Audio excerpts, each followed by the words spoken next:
For 10 years, I thought my marriage to Chloe meant something. But it turned out she had just been riding my coattails, using my success while hating me the whole time. After I died, she didn't waste any time taking over my family's business and marrying Daniel, the man she claimed was her first love. But on their wedding day, things took a dramatic turn. Maya, the woman I was once engaged to, showed up and caused a massive explosion at the ceremony. Just before the fire consumed everything, Maya looked right at me, or where my soul might have been, and smiled. "He died," she said, her voice clear even over the chaos. "And you think you can just climb to the top? That's not happening." Then, suddenly, I wasn't watching flames anymore. I was back, 10 years earlier. My own hand was holding Chloe's. We were on our way to see Maya, specifically so I could break off our engagement. Maya looked at me with that familiar coolness, her expression unreadable. "Are you sure about this?" she asked calmly. "Breaking up with me for her? Alex, you know I don't take people back once they're gone." Her voice, so steady and cold, cut through the fog in my head. I was still reeling from the memory of the explosion, the intense heat of the flames that felt like they could scorch my very soul, even after death. I remembered Maya, standing surrounded by fire, a gun in her hand, pulling the trigger with a mocking smile. "He's dead," her memory echoed. "Letting you all rise effortlessly? When does such good fortune exist?" In that instant, it felt like invisible chains holding me snapped. Something clicked. I finally understood my past life. It had played out like one of those twisted stories where the main character redeems himself, only I hadn't been the hero. I had been the villain. I remembered setting my sights on Chloe when she was just a struggling student. I'd used her mother's mounting medical bills to pressure her, forcing her into a relationship by controlling her financial aid. She felt humiliated by my use of money and hated me deeply for years. Even after we got married, she schemed behind my back, aiming to take over my company while secretly staying in touch with Daniel. She manipulated situations, drove me to the brink of insanity, and eventually watched me end up in a mental hospital before I ultimately took my own life by jumping from the roof. After my death, she transformed herself into a wealthy widow and married Daniel. It finally hit me how wrong everything had gone. Maya and I had grown up together. We were practically inseparable. How had I ended up completely infatuated with Chloe the moment she appeared, discarding years of history with Maya? Snapping back to the present moment, I looked around the room. Both sets of parents were there, their faces showing a mix of confusion and concern. Maya sat on the couch, looking up at me, her eyes as sharp and perceptive as ever. And then the reality of the situation crashed down on me. Today was the day. The day I was supposed to break things off with Maya. This was meant to be a simple family gathering. But I had arrived late, bringing Chloe with me, and was about to announce my intention to end my engagement to Maya. "I never liked you." My past self's cruel words echoed in my memory. "And now I have a girlfriend." "So you're here to break up with me for her?" Maya adjusted her glasses slightly, her gaze sweeping over Chloe with undisguised disdain. Chloe, never one to back down, squared her shoulders. "Feeling good about yourself? You're only better off because of your family background." "Better off?" Maya smirked, a trace of ridicule in her voice. "You should realize that if Alex hadn't brought you here, you wouldn't even have the chance to speak to me." That comment struck a nerve with Chloe, wounding her fragile pride. In my past life, seeing her tear-filled, humiliated eyes had made my heart ache. I had jumped in front of her, spewing thoughtless insults at Maya. I accused her of being pathetic and obsessive. I even dredged up a painful high school memory, falsely blaming her for a girl getting run over after writing me a love letter. "Seeing you makes me sick, Maya," I had spat. Besides your background, how are you any better than Chloe? I threw horrible words at her, yet Maya remained silent, like a statue. Finally, she had quietly agreed. Fine, let's break up. Alex, Chloe's icy voice cut through my thoughts now. Did you bring me here just to be humiliated? I dug my nails into my palm, trying to shake off the lingering confusion from this sudden return to the past. Her words sparked something, and I suddenly laughed. Humiliate you? Maya just stated the facts. You? You're someone I'd only play around with. You're not worth her wasting her breath. Don't think too highly of yourself, Chloe. A heavy silence fell over the living room. Everyone stared at me, clearly shocked by my sudden change. Maya lifted her head, the light catching her glasses. Behind them, her eyes, usually so steady, looked almost fragile, showing a hint of surprise. What did you say? Chloe looked completely mortified.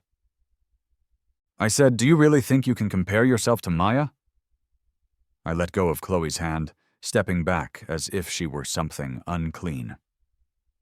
She overlooks business deals we have together, and I let you provoke her on purpose? Get out! Chloe stared at me, stunned. Before she could react, the butler was already escorting her towards the door. Just as she was leaving, she turned back, her voice laced with threat. Alex, I'm not someone you can just order around. Next time, say, even if you kneel and beg, I won't take you back. Her misplaced confidence almost made me laugh, but tears felt closer. I couldn't focus on Chloe right now. I hurried over to Maya's side and knelt down beside her. I remembered now. In the past, after this disastrous breakup, I learned that Maya had gone straight to the hospital that night. She had been dealing with severe stomach problems from a recent overseas business trip, but had cut it short to come back and see me. She had endured sitting on that couch, feeling unwell, just waiting for me. And I had met her only to break her heart and end our engagement. I had been such a complete jerk. Maya looked into my eyes, her expression shifting from surprise to a familiar, mocking understanding. Trying to make your girlfriend jealous by using me again, Alex? I couldn't blame her for thinking that. In the past, I had done incredibly stupid things, trying to provoke Maya just to prove to myself that Chloe cared about me. Now, I softened my voice, pretending to be clueless. Girlfriend? Maya, there's only you. I looked at her earnestly. I'm not feeling well. Can you come with me to the hospital? Maya furrowed her brow slightly.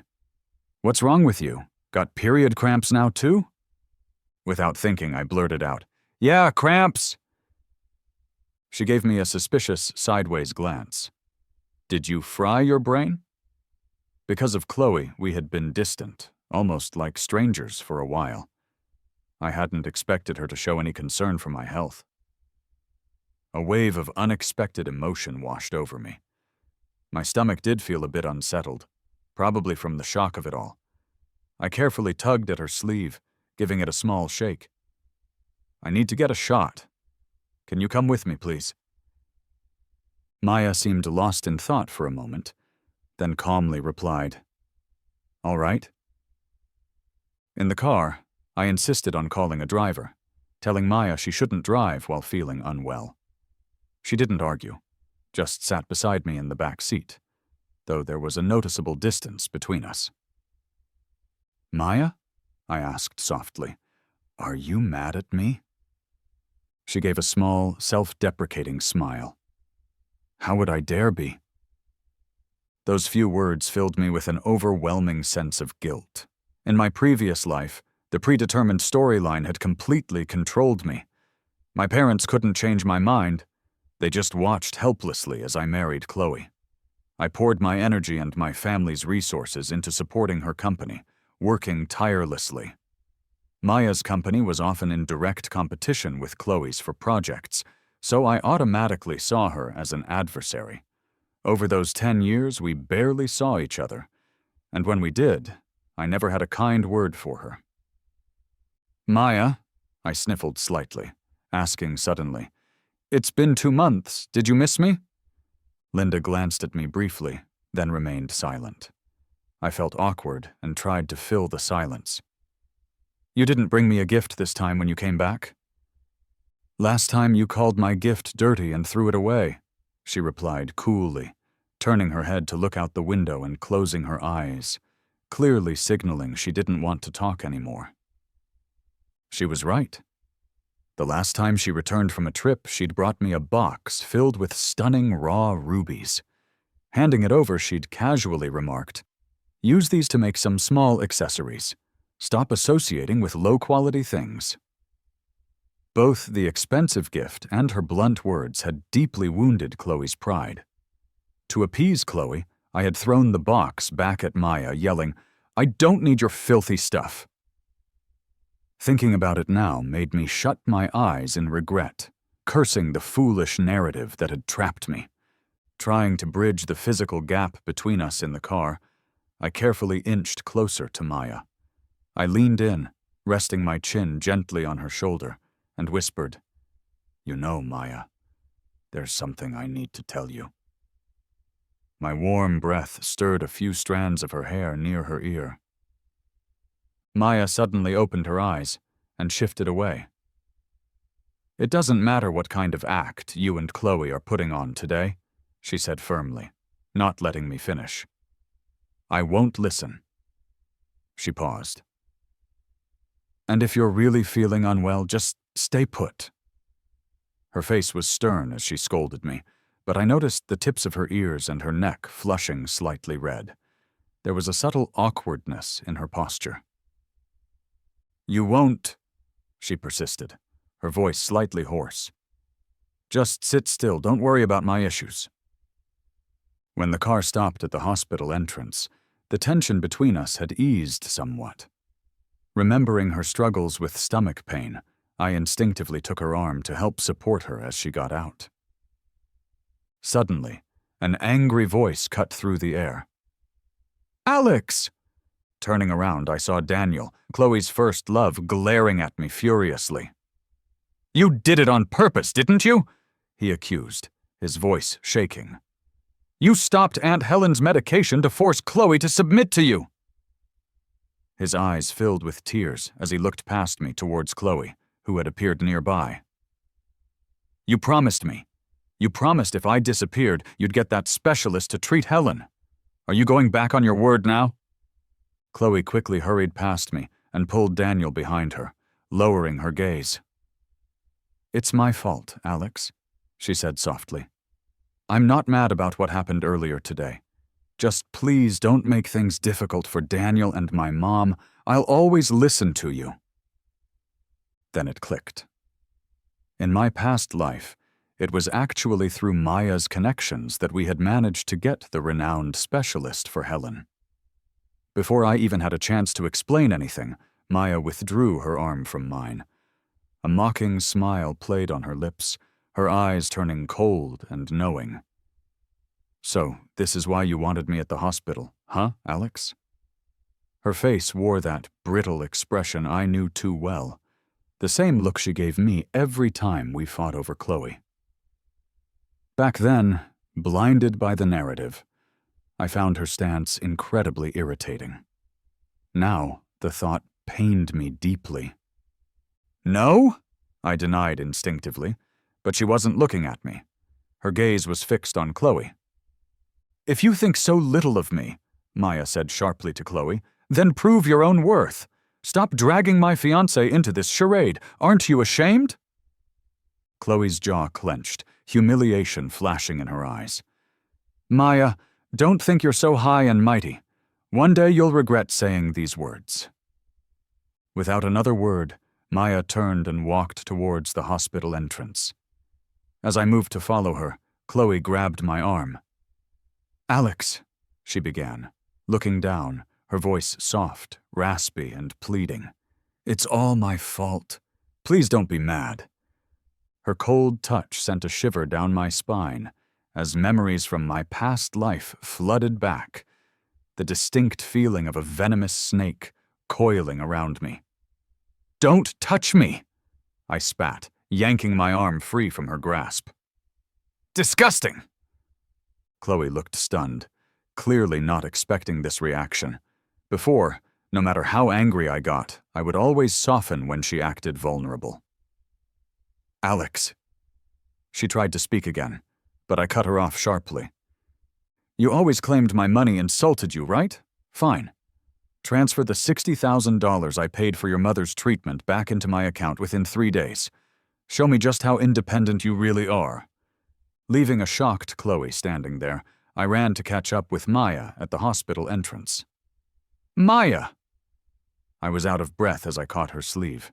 Before I could say more, she turned to face me. "Alex, we do have some history," she said coldly, trying to pull her sleeve away, but I held on tight.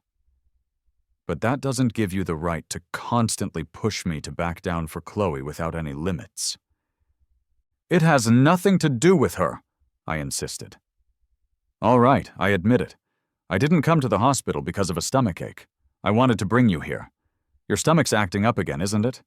Maya, don't think I don't know. You never eat properly when you're out traveling for business deals."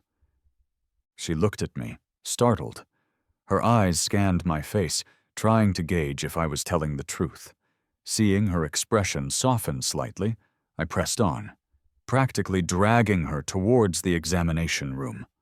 The doctor looked over her report with a frown. "Chronic gastritis," he stated seriously. "You need to be very careful with your diet, especially when you feel discomfort. Don't just try to tough it out. Come to the hospital immediately. Let's start with 2 days of IV drip therapy." Sunlight streamed through the window, filling the private hospital room once the doctor left. When it was just Maya and me, the air grew quiet. I ordered some plain porridge for delivery, then carefully cooled a spoonful before bringing it to her lips. Maya kept her eyes down, seemingly lost in thought. "The doctor said you should eat something," I reminded her gently. "If you don't, the IV might make you feel sick later."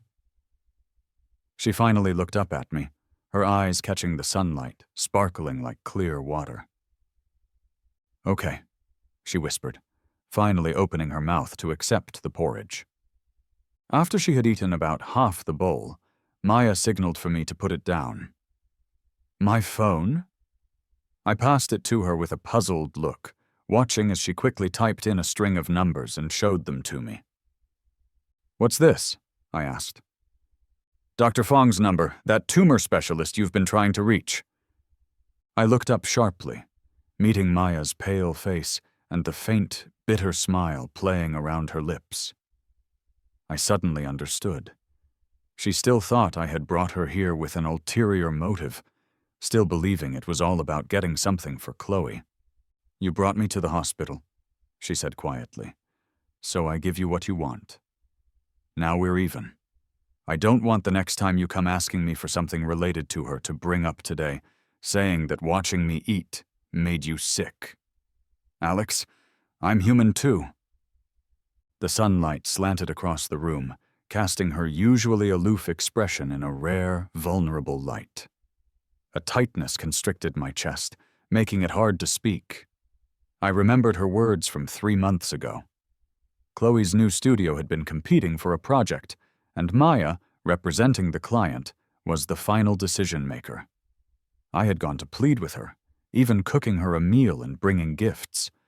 When Maya seemed receptive, I asked, "Could you let Chloe's team handle that project?" Maya's smile had vanished instantly. She set down her chopsticks, looking straight at me. "So, you came here today for Chloe as well?" A coldness entered her voice. "People who are truly capable don't need connections to win projects. Go back. I've reviewed the proposal and made my decision. I won't choose her." She stood up, pulled out my chair, and showed me the door. I lost my temper, pointing angrily at her.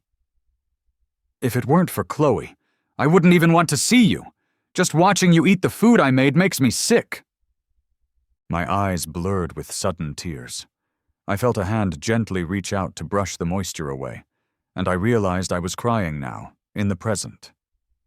Maya quickly withdrew her hand. "No need to feel wronged," she said softly. "After today, I won't look for you anymore. Alex, we're even now."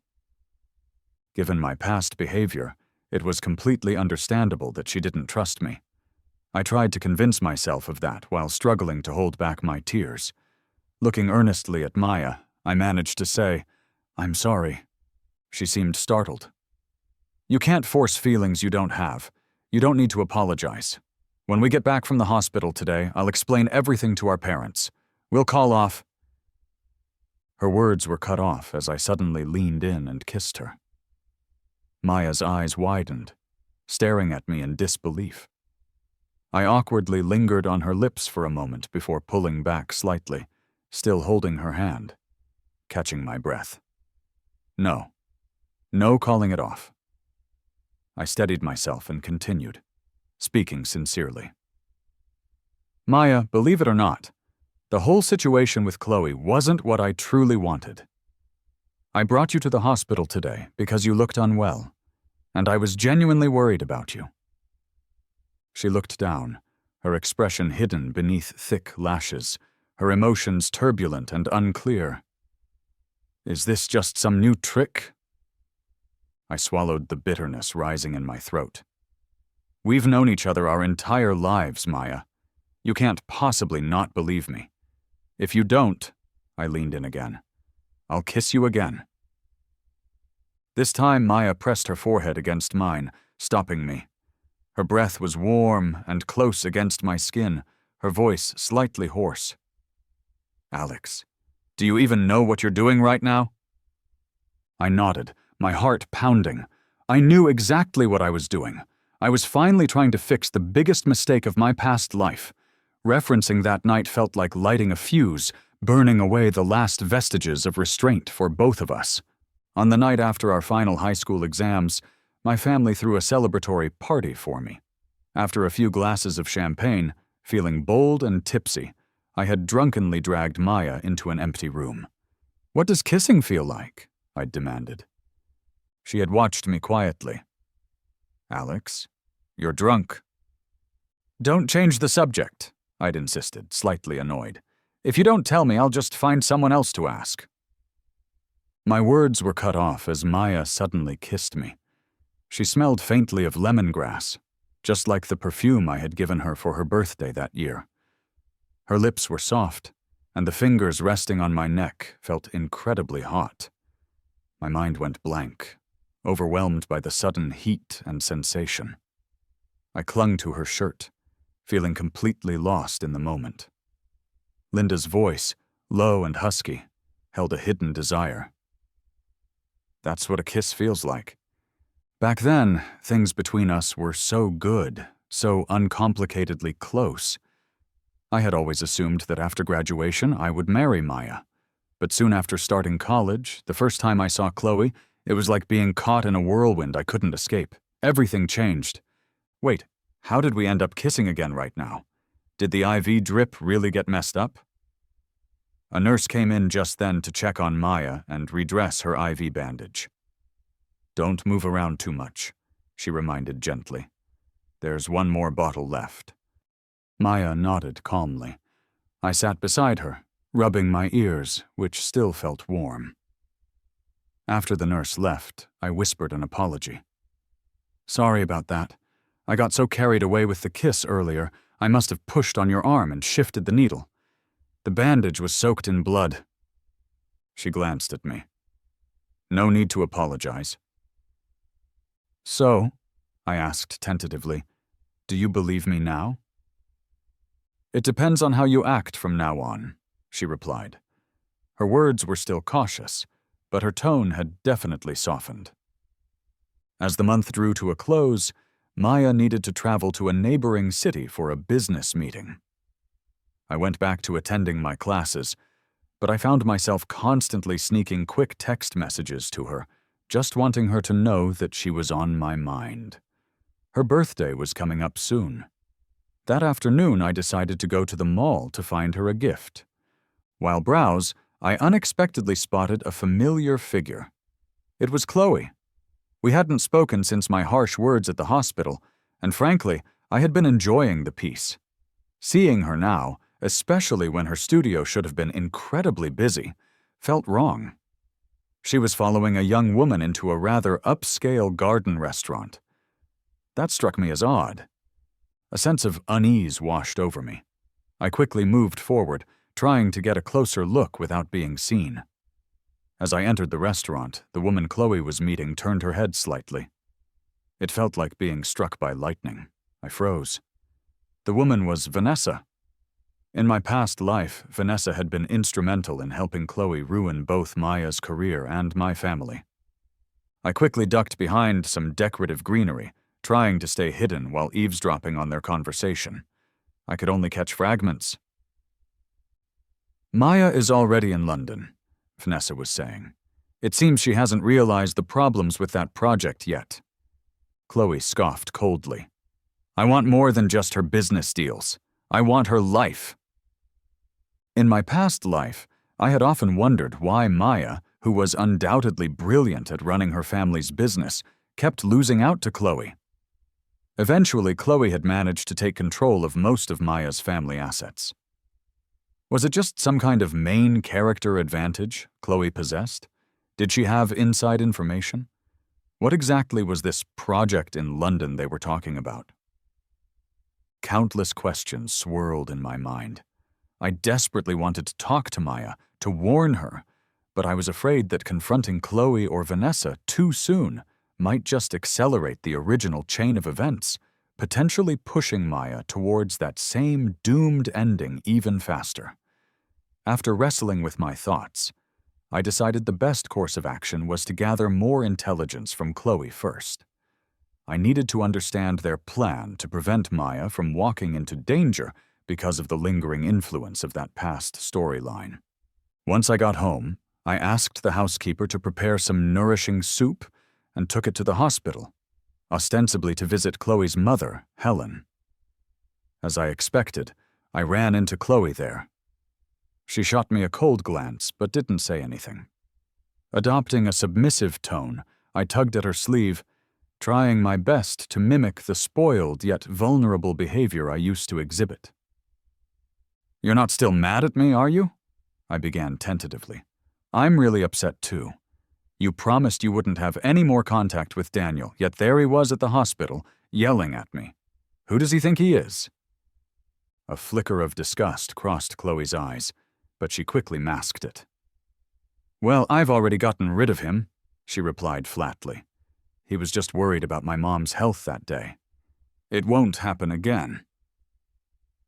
"It better not," I said firmly. "Don't forget, I'm your boyfriend." I paused, then added casually, "By the way, I spoke to Maya. She mentioned that a specialist might be available to operate on your mom soon, but it could take some time. Apparently, she's tied up with some big investment project that hit a snag recently." Chloe's throat moved slightly as she swallowed, turning to look at me more intently. "What kind of snag?" Pretending to recall the details vaguely, I said, "Something about land issues in the suburbs, I think." For the rest of the day, Chloe suddenly became much friendlier towards me. She kept subtly probing for more information about Maya, trying to figure out if Maya suspected anything. By acting as if I genuinely wanted to reconcile with her, I finally managed to get myself invited to a dinner she was having with Vanessa and some others. Before leaving for the dinner, a wave of anxiety washed over me. I tried calling Maya to let her know where I was going, but her phone went straight to voicemail. Thinking it through, I decided this was too important an opportunity to pass up. The dinner was held in a private, secluded dining room. Vanessa raised her glass to me with a practiced smile. "Mr. Alex, I'm looking into investing in Chloe's studio. I'm Vanessa. Perhaps we'll have the chance to work together someday." Thinking about how she and Chloe had systematically destroyed Maya's career and taken over my family's business made bile rise in my throat. But I forced a pleasant expression and played along. After a few drinks had loosened everyone up, Vanessa casually brought up the subject. I heard you and Maya were childhood sweethearts? Even engaged at one point? Engaged? I scoffed, glancing towards Chloe, forcing myself to sound utterly sincere. That's just gossip our parents spread around. My whole life, the only person I've ever truly liked is Chloe. If it weren't for her, I'd never tolerate being around someone I despise as much as Maya. As I spoke, I vividly pictured Chloe's and Vanessa's triumphant faces from my past, fueling the intensity of my feigned hatred. My performance was convincing enough that everyone laughed. Alex certainly knows how to see Maya for who she is, Vanessa chuckled, leaning in conspiratorially. Do you mind sharing why she suddenly went to London? The alcohol was starting to take its toll. I stood up unsteadily. Excuse me, I mumbled. I'm feeling a bit sick. Need to use the bathroom. I stumbled towards the door and pulled it open. A cool breeze carrying a faint, familiar scent of lemongrass hit me. The soft hallway lighting illuminated a face standing right outside the door. Startled, I snapped back to reality. It was Maya. Her expression was completely blank. When she saw me, her lips curled faintly into something that wasn't quite a smile. Alex, she said, her voice devoid of warmth. So this is how it is. The warm, inviting glow of the hallway lights felt strangely cold against Maya's pale face. She had heard everything. Amidst the jumble of smells and sensations, a thread of clarity suddenly emerged through my drunken haze. The alcohol's effects vanished instantly. My fingers trembled on the door handle as a wave of dread washed over me. Maya, I called out instinctively. Better not call me that, she interrupted coolly. Might just disgust myself again. She cast a disappointed, icy glance over me, then looked past my shoulder at Chloe and Vanessa standing behind me in the room. You want to know why I went to London? She addressed them directly. Why don't you just ask me? She let out a short, sharp chuckle, her voice taking on a decisive edge. You think planting a few spies in the company subsidiary will actually sway my judgment? Your tactics are as laughable as you both are. With that, she turned sharply and walked away down the hall. Inside the room, Chloe's face looked grim. She suddenly slammed a plate down on the table. Feeling smug, huh? She muttered furiously. Think that's all I've got planned? One day I'll watch her die right in front of me. Deep down, I felt an urge to slap her, remembering the original plot's devastating outcome. But I still didn't dare underestimate the situation or act rashly. Forcing a smile, I said to Chloe and Vanessa, I'll go catch up with Maya first, see what else she might know. Then I turned and quickly left the room. I caught up to her downstairs just as she was getting into her car. Maya, I panted, speaking quickly, listen to me. I only came to that dinner tonight to find out what Chloe and the others are planning against you. Through the half-open car window, I met Maya's calm, deadpan eyes, and my voice faltered. She rested her chin on her hand, looking almost amused, even smiling slightly. She murmured. You're probably about to say it's because you like me. You're worried about my safety, and you're afraid I can't handle them alone, right? Panic and anxiety bubbled up inside me like sea foam. I clenched my fists, forcing myself to calm down and explain seriously. Yes, I know you don't trust me right now, but Chloe isn't as simple as you think. If her tactics were really just this basic, I wouldn't— Alex, Maya cut me off abruptly. Through the slowly closing window, I saw her eyes, still beautiful, but seemingly fractured, like shattered glass. You can't rely on my love for you to continuously deceive me without any boundaries. From now on, let's not stay in touch. She finished speaking, and the window slid shut completely, blocking her from view. The sleek black Rolls-Royce pulled away from the curb without a moment's hesitation, leaving me standing there alone on the sidewalk. The cool night breeze sent a sudden shiver through me.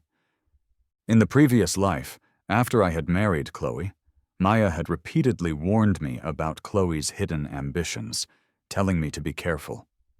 No matter what she said, I never believed her. I'd even laughed cruelly in her face. "You're just jealous of Chloe," I'd sneered. "Jealous that she came from an ordinary background and now stands above you. You're full of lies. I won't believe a single word you say." I remembered that time vividly. Maya standing before me, impeccably dressed, but her eyes reflecting deep hurt.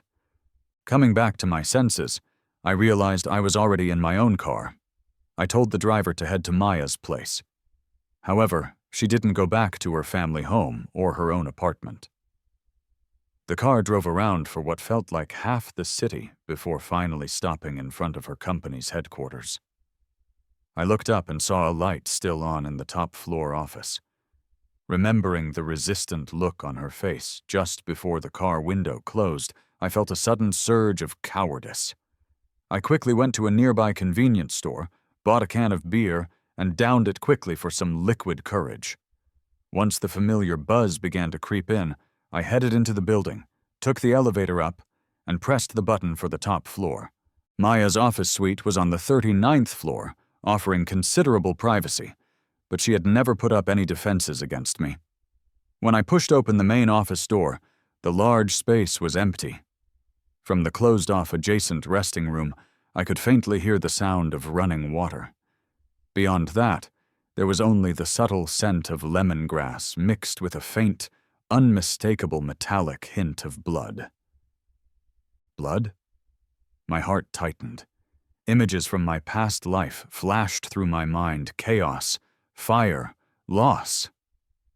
Without thinking, I pushed open the door to the resting room.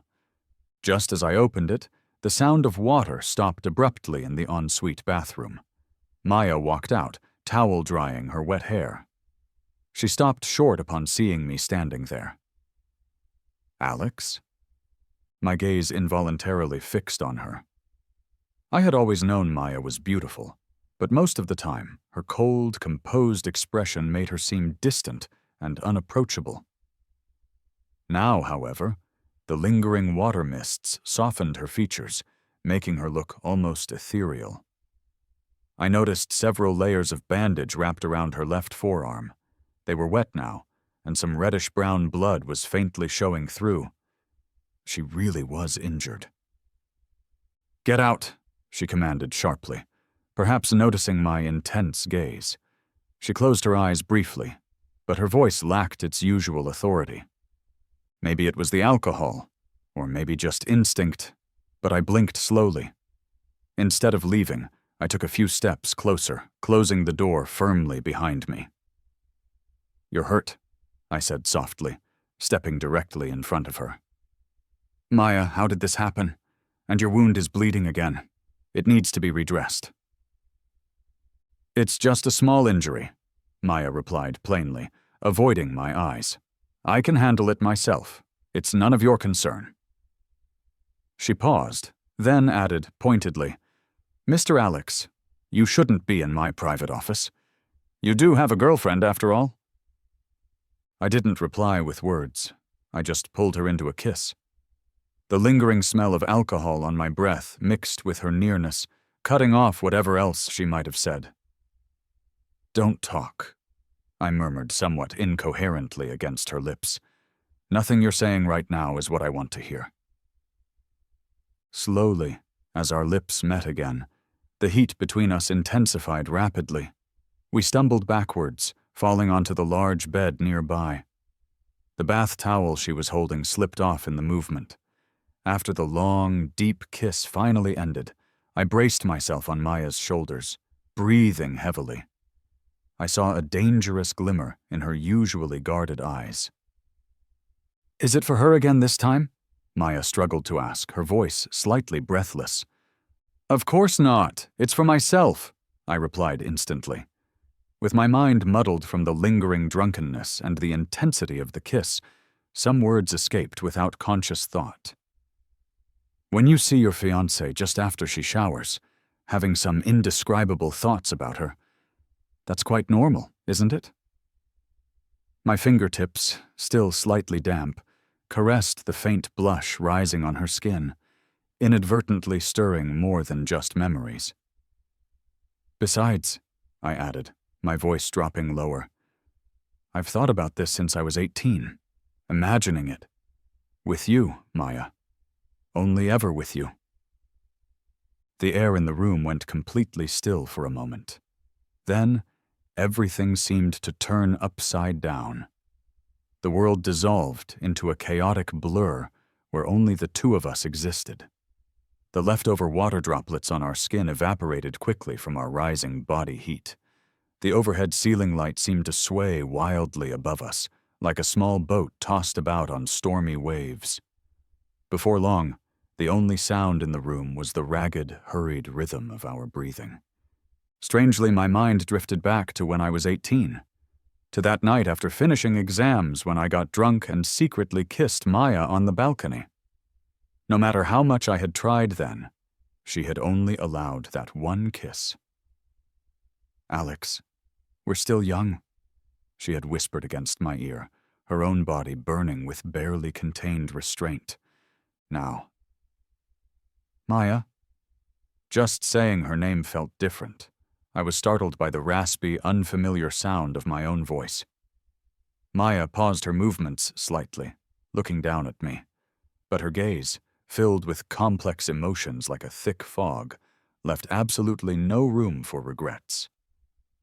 Outside, unnoticed, rain began to pour heavily against the windows. Inside the room, humid steam rose gently with the soft light. Maya held my head, her touch alternating between gentle strokes and a forceful grip. Ben, she murmured, using my old name unintentionally, perhaps. I suddenly remembered the cut on her arm and felt a surge of worry. I tried to sit up to check it. It's nothing serious, she insisted. Yet the strengthening grip of her hand pulled me back down. I told you it's just a small wound. Maya's long fingers tangled in my sweaty hair. Her refreshing lemongrass scent began to mix with mine, and the lingering smell of alcohol, blending together into something intoxicating and uniquely ours in that moment. It was already 4 a.m. when I managed to focus enough to look back at her properly. But your wound really needs a bandage change, I insisted weakly. And how did you get hurt, anyway? Maya suddenly went silent. In that suffocating quiet, a dreadful realization dawned on me. You wouldn't think I'm trying to probe you for information about Tina, would you? She looked at me, her expression clearly implying, yes, that's exactly what I thought. Feeling both sad and a little angry, I said, We've already done this. I told you I'm worried about you. So I asked Chloe about their plans against you. Why won't you trust me? I trusted you once, Maya said lightly, her voice flat. These past 2 years, I've trusted you many times, Alex. My throat felt tight, like it was closing up. I blinked, my eyes stinging slightly as I heard her continue. But whether I trust you or not isn't really important anymore. From now on, no matter how smooth your words are, I'll never let you go. She paused. As for Chloe, she's not as simple as you think. I know, I blurted out. Seeing Maya's slight frown, I took a deep breath. If I told you that in a past life, I actually died because of her, would you believe me? The rain beat relentlessly against the window panes. There was no moonlight visible, only the dim artificial lighting inside the room. Underneath its soft glow, Maya appeared completely frozen.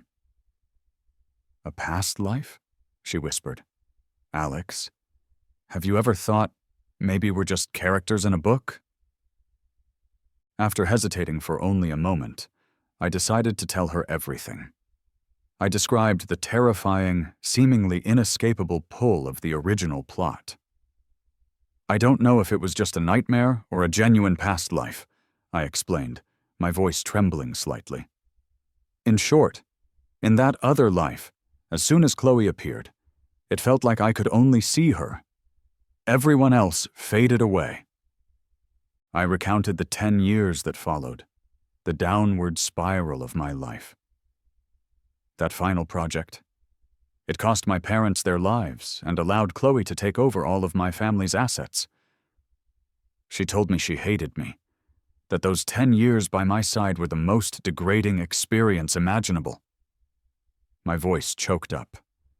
Afterwards, she claimed the shock of it all drove me insane. She had me committed to a mental hospital. Even after all this time had passed, even after everything had seemingly started over, those 6 months in the asylum remained my darkest nightmare. Being constantly bound, forced medication that clouded my thoughts, the overwhelming lack of clarity, and the regular, terrifyingly deadly electric shock treatments.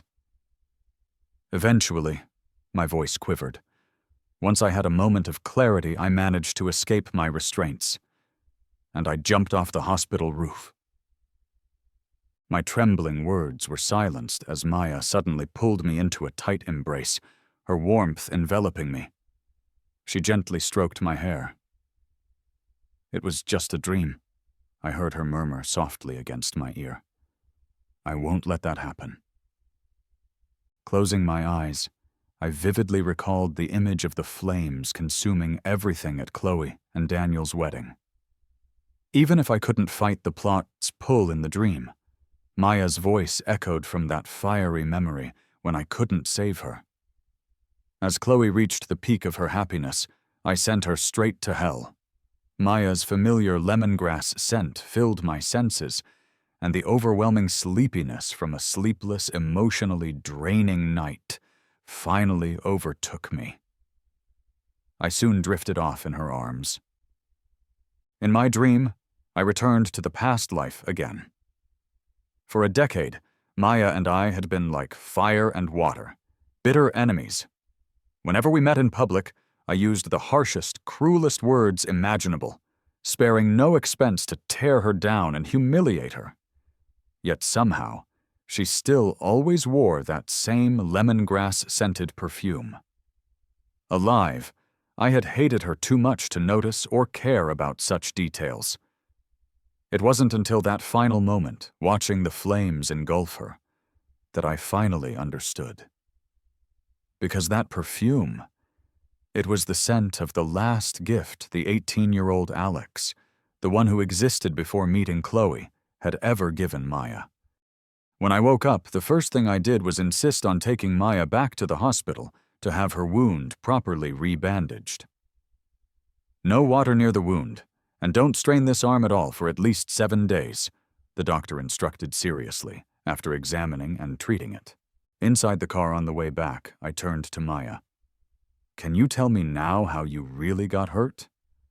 She looked directly into my eyes in the dim morning light, sighed softly, and said, "It was just a small accident at one of the project sites."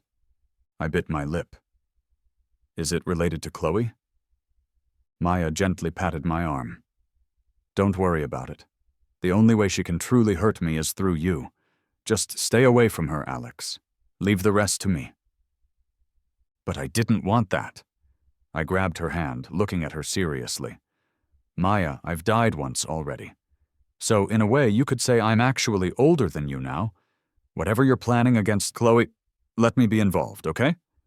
She was silent for a moment, then quietly replied, "Okay, Alex, I won't interfere with your decisions anymore, but you should really try to stay away from Chloe." I nodded, then felt a bit playful, despite the seriousness of the situation. "Are you worried I'll get enchanted by Chloe's protagonist halo again?"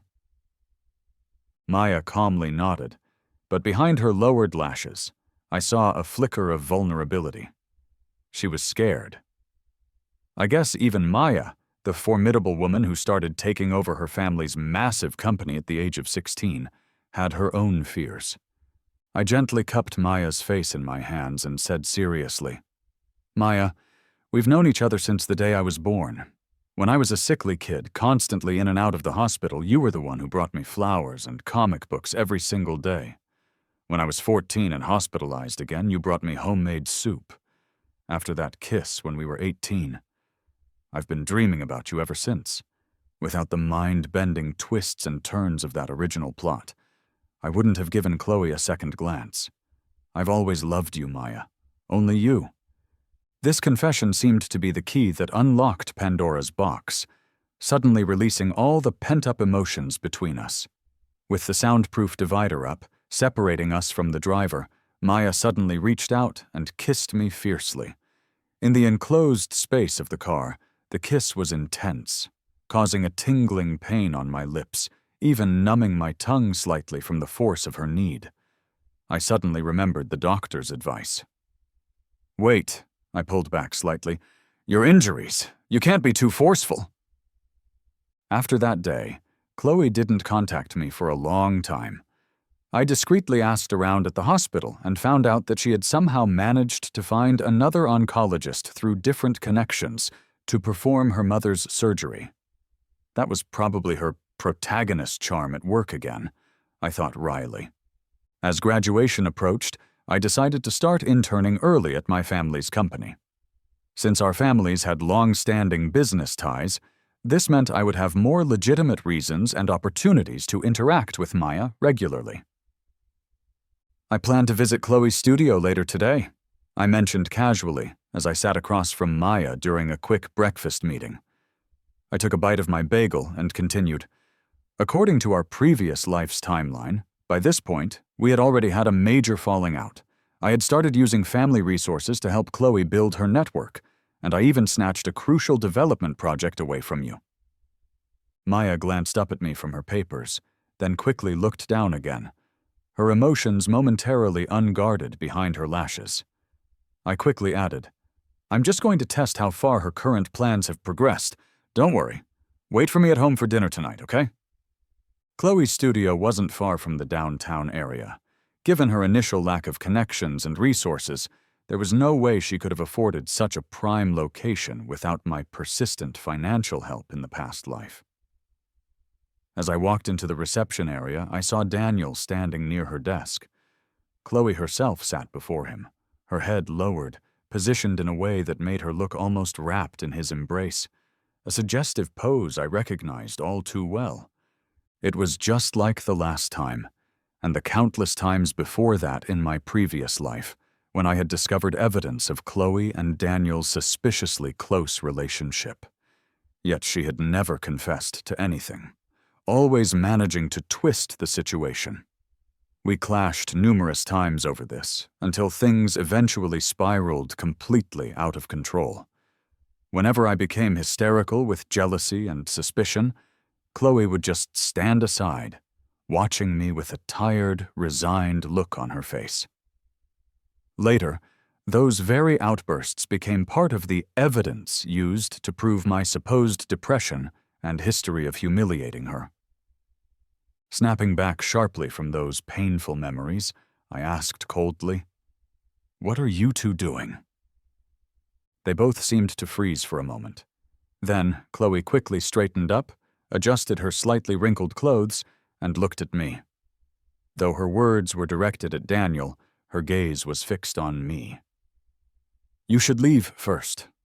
Daniel shot a resentful glance my way before quickly exiting the office. Chloe turned back to me, her expression settling into that familiar, frosty mask. "Haven't you chosen Maya already? Why are you looking for me now?" She was still trying the same old manipulative tricks. If I were the original plot-driven Alex, I would probably be apologizing profusely right now, insisting that I only loved her, and then going out of my way to help her studio secure some new deal just to prove that some things only I could provide for her. Instead, I lifted my chin slightly. Recently, there's a new urban development project at my family's company. It was initially planned as a joint venture with Maya's family. But, I paused deliberately, I want to choose you instead. Chloe's eyes shot up to look directly at me, her throat moving almost imperceptibly, I allowed a small smirk to play on my lips. But that project will take a long time and involve massive amounts of funding. I need to see how much your studio can actually handle first. That evening, I recounted my visit to Chloe's studio to Maya, telling her everything I had observed. Piecing it together with what Maya had previously uncovered, I voiced my growing suspicion. I suspect that because I was reborn, the plotline has somehow accelerated. I think Chloe is already connected with Victor, the emerging mob boss in Southtown. That's happening way earlier than it did in the past life. I frowned, thinking about the implications. If she's already collaborating with someone like that, it's like making a deal with a tiger. Maya, who had been flipping through some contracts, paused and looked up at me. That's because Vanessa can no longer help her. I was stunned. The project in London? It involved them planting a mole in our subsidiary, Maya explained calmly. They were planning to steal account books and fabricate evidence to frame us. Vanessa and her key people are all behind bars now. She turned a page in her contract, continuing in her usual matter-of-fact manner. Chloe's company is still in its infancy. She's too weak on her own. She has to rely on others. A sudden realization hit me. You orchestrated that? Getting Vanessa arrested? Maya didn't disagree, her silence a clear acknowledgement. I blinked, then suddenly surged forward and hugged her tightly. Maya, you're amazing! She caught my wandering hand as it strayed lower, suddenly looking serious. Alex, you shouldn't get involved in what happens next. Why not? I asked, pulling back slightly. Because it's dangerous, she replied, her brows furrowing slightly. Chloe's identity isn't as simple as you think. Otherwise, someone like Victor wouldn't agree to partner with her so easily. I was taken aback. What do you mean? You said, in our past life, I chose a very intense way to end things with them.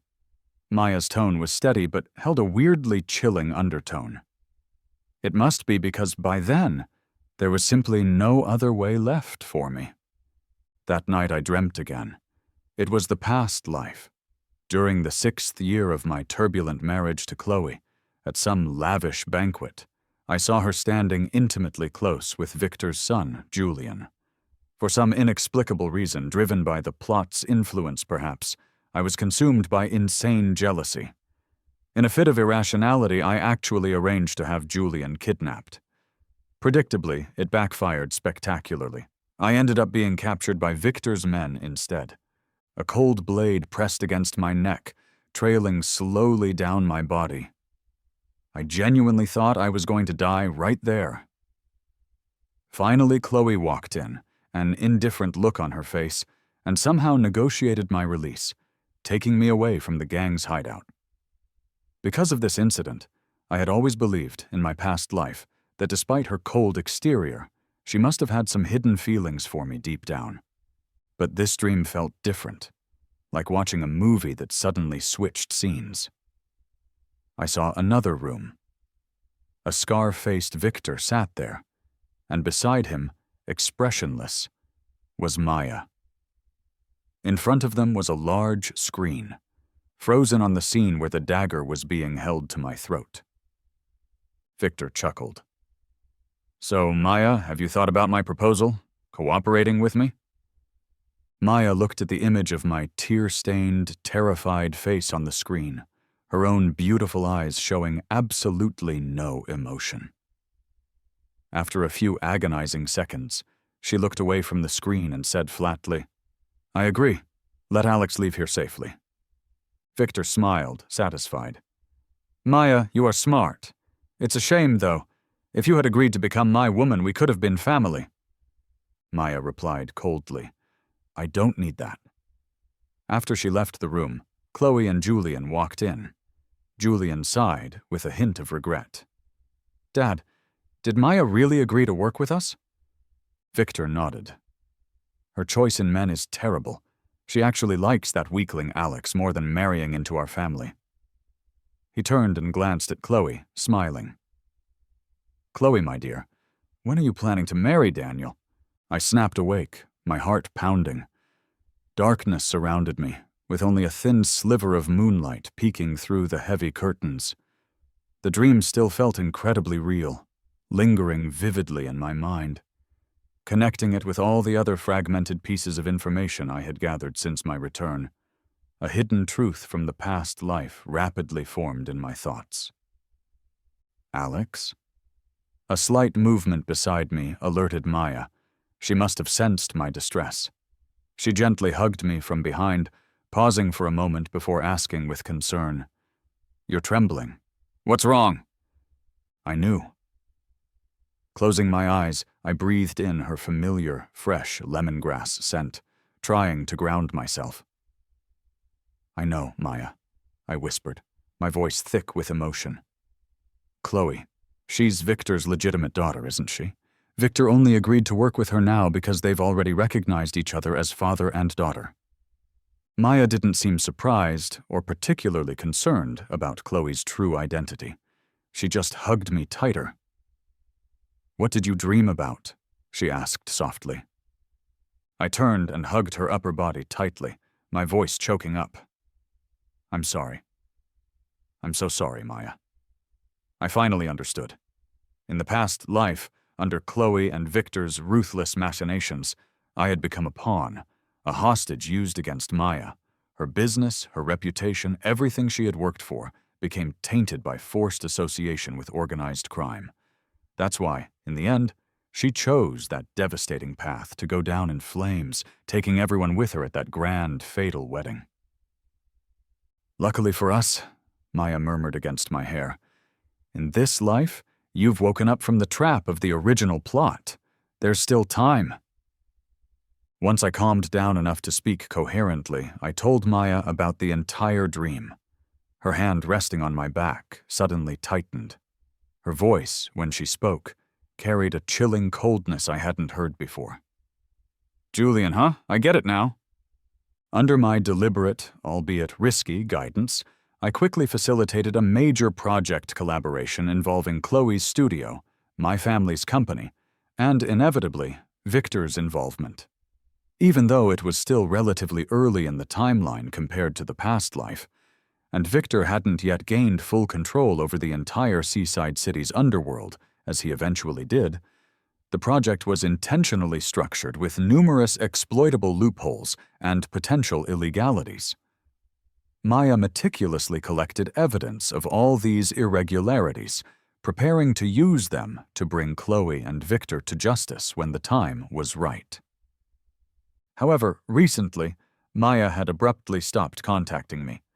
That afternoon when I drove over to her company building, hoping to catch her, I saw a bright pink sports car parked ostentatiously near the entrance downstairs. The driver's door opened, and a familiar figure stepped out. I froze. It was Julian, looking several years younger than he had in my memories of the past life.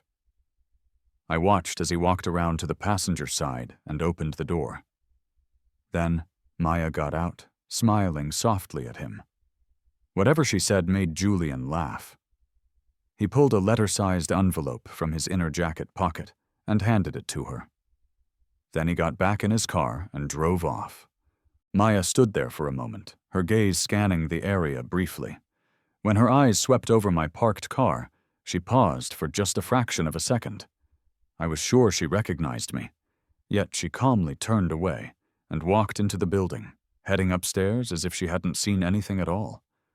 A wave of sourness, sharp and unpleasant, washed over me. Is this how Maya felt all those countless times she saw me fawning over Chloe?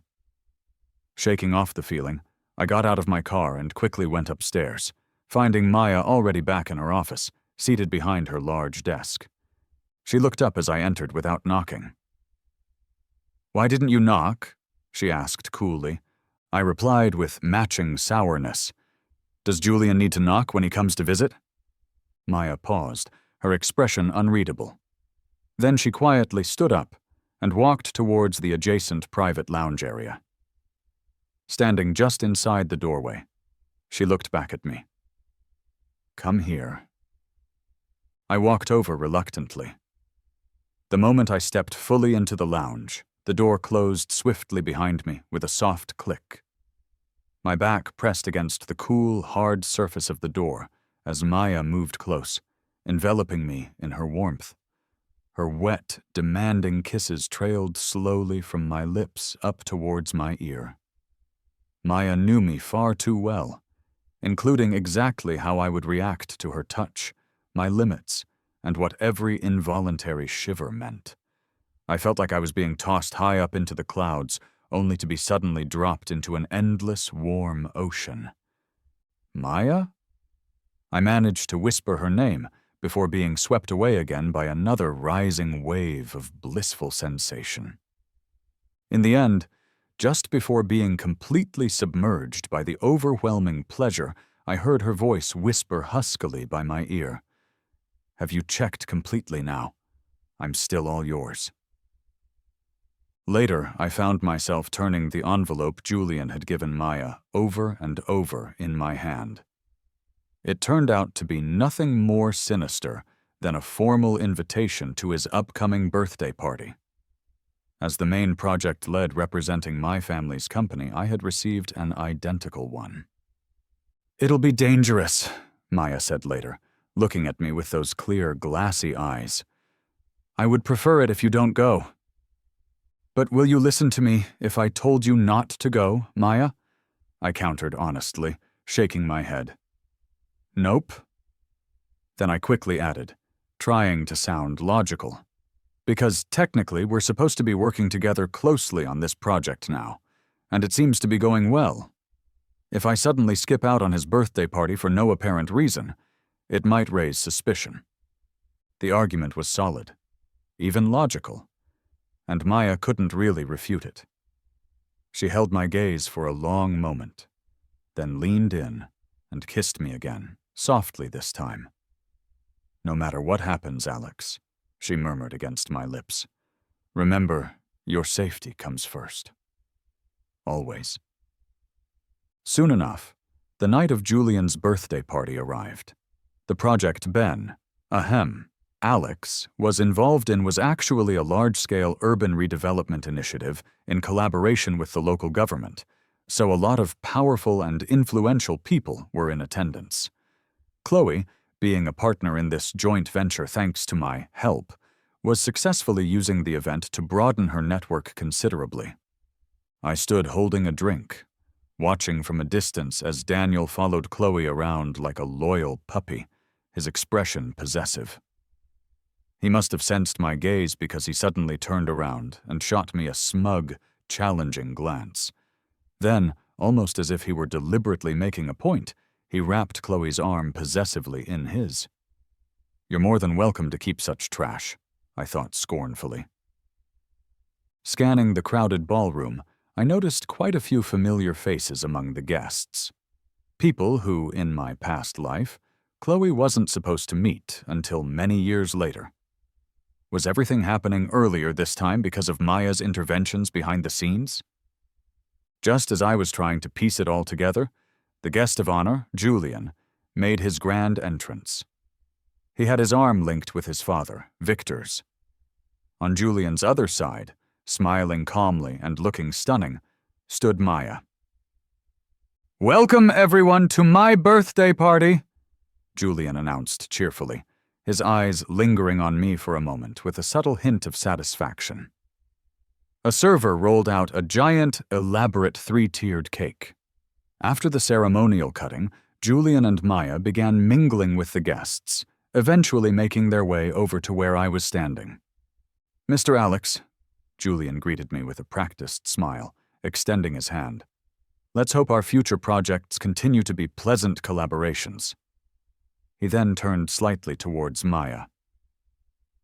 "Maya, I heard you were once quite close with Mr. Alex, even had some kind of childhood marriage promise?" Maya gave me a fleeting, almost imperceptible glance, then looked away indifferently. "Oh, that was just our parents joking around years ago," she dismissed lightly. "Nothing to be taken seriously. Besides," she added coolly, "Alex has someone else now. We have nothing to do with each other anymore. Even though I knew she was just playing a part, her words still made me grit my teeth involuntarily. After a moment, I forced a sneer. Actually, I'm the one who should thank Maya for finally letting me go. With that curt exchange, she walked away with Julian, resuming their rounds. I held on to my drink, my knuckles white, and quickly spotted Chloe standing near the large garden windows at the far end of the ballroom. She was on the phone, and Daniel was nowhere in sight. I watched her expression gradually turn serious, then alarmed, presumably reacting to whatever was being said on the other end of the call. Just then, the night sky outside erupted with a dazzling display of fireworks, officially meant for Julian's birthday celebration. But the loud explosions perfectly masked the sudden sounds of a nearby gunfight. The raid on Victor's discovered hidden mob arsenal, just as planned. Recalling Maya's earlier warning about the potential danger, I calmly retreated towards a dimly lit corner, preparing to slip away unnoticed through the side garden path. Just as I was about to make my exit, a bloodied figure staggered in through the main ballroom doors, gasping, "Victor, our deal! It's been exposed!" Before anyone could react, a gunshot rang out sharply from somewhere inside the hall. Simultaneously, the massive crystal chandelier hanging overhead crashed violently to the floor, echoing with a thunderous boom. Then, darkness plunged the entire hall into chaos and panic. Wanting to avoid the pandemonium, I stayed hidden in my corner, watching as figures moved swiftly in the darkness, undercover police officers efficiently taking down Victor's armed men one by one amidst the screaming and confusion. "Alex!" Maya's voice finally reached my ears through the din. She slipped quickly to my side, under the cover of darkness, whispering urgently, "Victor's power runs deep. There might be more of his people outside. Let's get out of here now." I nodded, feeling the built-up tension finally start to leave my body. We managed to weave our way through the chaotic crowd and reached the relative quiet of the outdoor garden. The night breeze carried a mixed scent of blooming flowers, but then I caught another whiff of something familiar, something disturbingly off. It felt like a chilling warning echoing from my other life. My eyes widened in sudden realization. "Maya, down!" I shoved her hard towards the ground, rolling us both away just as a hail of bullets ripped through the air, shredding the ground where we had been standing only a second before. I scrambled unsteadily to my feet, but a black pistol barrel was quickly aimed directly at me. "It's you," Chloe said coldly, holding the gun with a surprisingly steady hand. Her eyes, however, were filled with a volatile mix of anger and resentment. "If you claim to like me, Alex, why do you keep sabotaging my career and my chances to advance? If you truly admired me, you should be willing to give freely, asking for nothing in return. You claim to like me, but you only ever look down on me with pity. Alex, you make me sick." Even given this second chance at life, I was rendered utterly speechless by Chloe's shameless, twisted logic. So that's really how she saw things? No matter how much I tried to help her, she interpreted it as humiliation? Did she honestly believe my assistance should have come without any strings attached, simply handed over? Did I really look like such a chump to her? Her warped perspective infuriated me. "We barely know each other," I retorted hotly.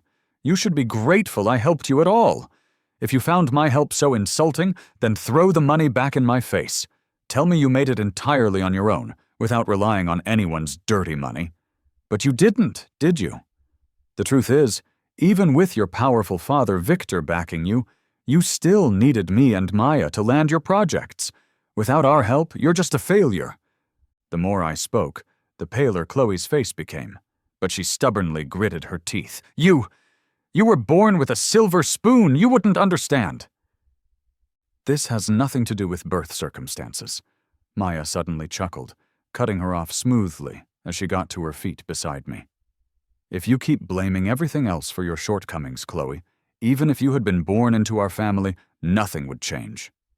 Just look at the situation now.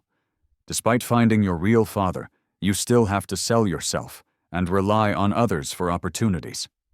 Maya's eyes were filled with undisguised disdain, completely unapologetic. It was clear she was prepared for this confrontation. As Chloe, consumed by a fit of uncontrollable rage, pulled the trigger, aiming directly at me, Maya shoved me forcefully to the side. Multiple shots rang out in quick succession. I heard the sickening sound of bullets tearing through flesh, saw blossoms of blood bloom darkly in the dim light. Warm drops splashed onto my face. All I could see was an endless field of red, and then Maya's eyes slowly closing as she collapsed. Maya!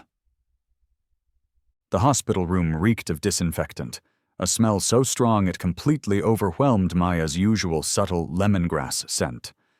I sat rigidly by her bedside, gritting my teeth so hard my jaw ached. "Are you crazy or something?" I demanded, my voice hoarse.